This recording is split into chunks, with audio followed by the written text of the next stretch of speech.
Rộng quá, quay điện thoại thì ngồi xuống sát mặt đất rồi mà sao vẫn không không hết ra được à?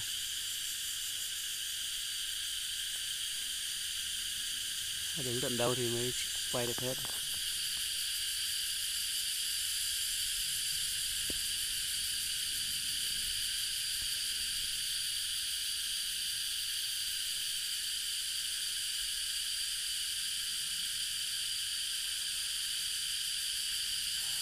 Cái vòng rất là rộng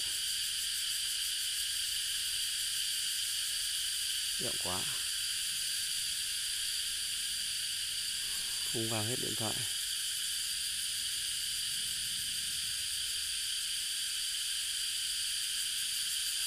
Không nhìn được à?